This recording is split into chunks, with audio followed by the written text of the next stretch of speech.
मेरी इच्छा और मेरी जरूरत मेरा भाई समझ चुका था। उसको पता था कि मेरी कोई गर्लफ्रेंड नहीं है, इसलिए भाई ने मेरे साथ मेरी इच्छा पूरी की। सब कुछ अच्छे से बताने वाली हूँ आपको इस वीडियो में। मेरा नाम माया है। मैं 22 साल की हूँ और अपने परिवार के साथ रहती हूँ। मेरे घर में मेरे मम्मी पापा, मेरी एक बड़ी बहन और मेरा छोटा भाई है। हमारा घर काफी बड़ा है जिसमें कुल 5 कमरे हैं, 3 नीचे और 2 ऊपर। छत पर के एक कमरे में मैं रहती हूँ और दूसरे में मेरा छोटा भाई, वह मुझसे सिर्फ 2 साल ही छोटा है। स्कूल में 12वीं कक्षा में पढ़ता है। मेरी बड़ी बहन शहर से बाहर मामा के घर रहकर पढ़ाई कर रही है और घर में कमाने वाले सिर्फ मेरे पापा हैं। मम्मी पूरा दिन घर का काम संभालती रहती हैं और मैं कॉलेज में पढ़ाई करती हूँ। जैसा कि मैंने बताया, मेरी उम्र अब 22 साल हो चुकी है। इसलिए जब मैं खुद को आईने में देखती हूँ तो महसूस करती हूँ कि अब मैं पूरी तरह जवान हो चुकी हूँ। मेरा चेहरा निखरा हुआ है, बाल घने और लंबे हैं और मेरी काया आकर्षक है। मेरे कॉलेज में कई लड़के मुझे पसंद करते हैं, लेकिन मैंने अब तक किसी को भाव नहीं दिया। मुझे डर था कि अगर पापा को इस बारे में पता चला तो वे बहुत गुस्सा होंगे। फिर भी कभी-कभी दिल में यह ख्याल आता कि मेरा भी कोई ऐसा हो जो मुझसे प्यार करे, मेरी भावनाओं को समझे और मेरी हर इच्छा और जरूरत पूरी करे। क्योंकि कुछ जरूरतें ऐसी होती हैं जिन्हें माँ बाप भी पूरी नहीं कर सकते। आज जब मैं कॉलेज से घर लौट रही थी तो रास्ते में मैंने सोचा कि मेरे भाई को आइसक्रीम बहुत पसंद है। मैंने सोचा कि उसे खुश करने के लिए आज मैं उसके लिए आइसक्रीम लेकर जाऊं। मैंने दुकान से 2 आइसक्रीम खरीदी और फिर घर की ओर बढ़ गई। घर पहुंचते ही मैंने अपने बैग को एक तरफ रखा और ऊपर अपने भाई के कमरे में चली गई जहां मेरा भाई पहले से मौजूद था। मैंने उसे एक आइसक्रीम दी और कहा, अगर तुम्हें और चाहिए हो तो मुझे बता देना।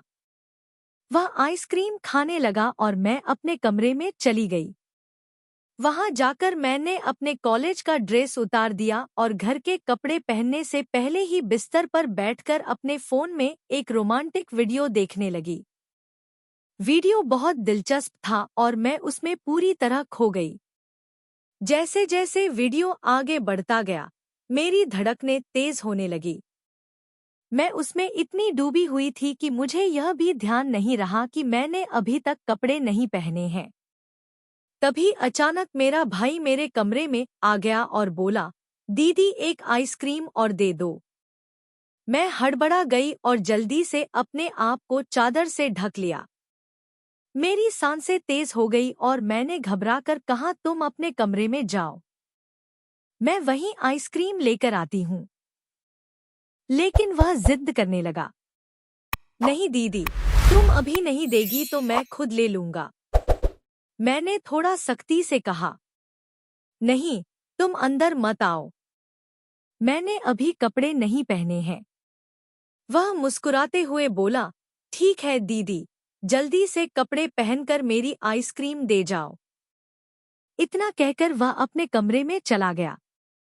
मुझे भी उसकी शरारत पर हंसी आ गई, लेकिन मैंने जल्दी से अपना सूट सलवार पहना और जाकर उसे आइसक्रीम दे दी। जब मैंने उसे आइसक्रीम दिया तो वह मुस्कुराने लगा। मैं उसका इशारा अच्छे से समझ रही थी।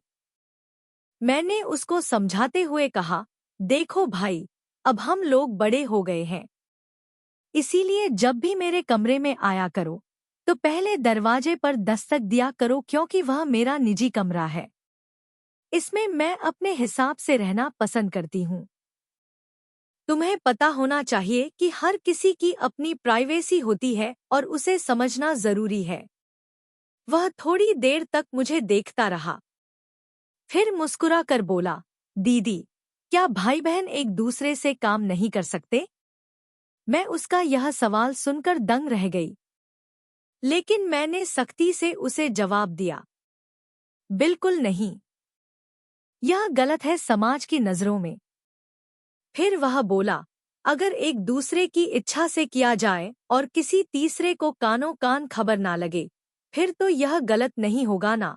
उसके इस सवाल ने मुझे परेशान कर दिया।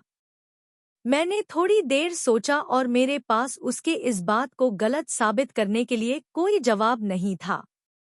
अगले दिन जब मम्मी पापा कहीं गए थे तो मेरे भाई ने मेरे साथ एक दूसरे की इच्छा से वह सारा काम किया जो अब तक मुझे बेचैन कर रही थी।